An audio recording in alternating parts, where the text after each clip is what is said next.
Hello, I am शीर्ष। Hope you people know me well.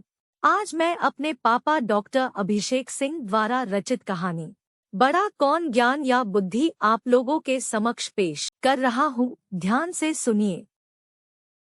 किसी जमाने में पंडित हरि ओम त्रिपथी ज्योतिष के प्रकांड विद्वान हुआ करते थे।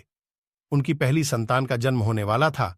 पंडित जी ने दाई से कह रखा था कि जैसे ही बालक का जन्म हो, एक नींबू प्रसूति कक्ष से बाहर लुढ़का देना। बालक का जन्म हुआ, लेकिन बालक रोया नहीं, तो दाई ने हल्की सी चपत उसके तलवों में दी, पीठ को मला, अंततः बालक रोने लगा। दाई ने नींबू बाहर लुढ़का दिया और बच्चे की नाल आदि काटने की प्रक्रिया में व्यस्त हो गई। उधर पंडित जी ने गणना की तो पाया कि बालक की कुंडली में पितृहंता योग है, अर्थात उनके ही पुत्र के हाथों उनकी ही मृत्यु का योग। पंडित जी शोक में डूब गए और पुत्र को इस लांछन से बचाने के लिए बिना कुछ बताए घर छोड़ ढकर चले गए। 16 साल बीते बालक अपने पिता के विषय में पूछता, लेकिन बेचारी पंडिताइन उसके जन्म की घटना के विषय में सब कुछ बताकर चुप हो जाती, क्योंकि उसे इससे ज्यादा कुछ नहीं पता था। अस्तु, पंडित जी का बेटा अपने पिता के पग चिन्हों पर चलते हुए प्रकांड ज्योतिषी बना। उसी बरस राज्य में वर्षा नहीं हुई। राजा ने डोंडी पिटवाई कि जो भी वर्षा के विषय में सही भविष्यवाणी करेगा उसे मुंह मांगा इनाम मिलेगा, लेकिन गलत साबित हुई तो उसे मृत्युदंड मिलेगा। बालक ने गणना की और निकल पड़ता। लेकिन जब वह राजदरबार में पहुंचा तो देखा एक वृद्ध ज्योतिषी पहले ही आसन जमाए बैठे हैं। राजन, आज संध्या काल में ठीक 4 बजे वर्षा होगी, वृद्ध ज्योतिषी ने कहा। बालक ने अपनी गणना से मिलान किया और आगे आकर बोला, महाराज, मैं भी कुछ कहना चाहूंगा। राजा ने अनुमति दे दी। राजन, वर्षा आज ही होगी, लेकिन 4 बजे नहीं, बल्कि 4 बजने के कुछ पलों के बाद होगी। वृद्ध ज्योतिषी का मुंह अपमान से लाल हो गया। इस पर वृद्ध ज्योतिषी ने दूसरी भविष्यवाणी भी कर डाली। महाराज, वर्षा के साथ ओले भी गिरेंगे और ओले 50 ग्राम के होंगे। पर बालक ने फिर गणना की।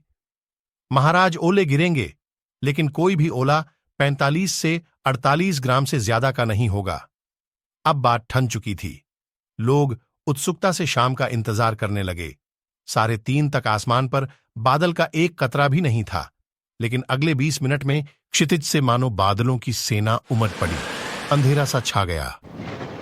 बिजली कड़कने लगी, लेकिन 4 बजने पर भी पानी की एक बूंद नहीं गिरी। लेकिन जैसे ही 4:02 हुए, मूसलाधार वर्षा होने लगी। वृद्ध ज्योतिषी ने सिर झुका लिया। आधे घंटे की बारिश के बाद ओले गिरने शुरू हुए। राजा ने ओले मंगवाकर तुलवाए, कोई भी ओला 50 ग्राम का नहीं निकला। शर्त के अनुसार वृद्ध ज्योतिषी को सैनिकों ने गिरफ्तार कर लिया और राजा ने बालक से इनाम मांगने को कहा। महाराज, इन्हें मुक्त कर दिया जाए, बालक ने कहा। राजा के संकेत पर वृद्ध ज्योतिषी को मुक्त कर दिया गया। बजाय धन संपत्ति मांगने के तुम इस अपरिचित वृद्ध को क्यों मुक्त करवा रहे हो?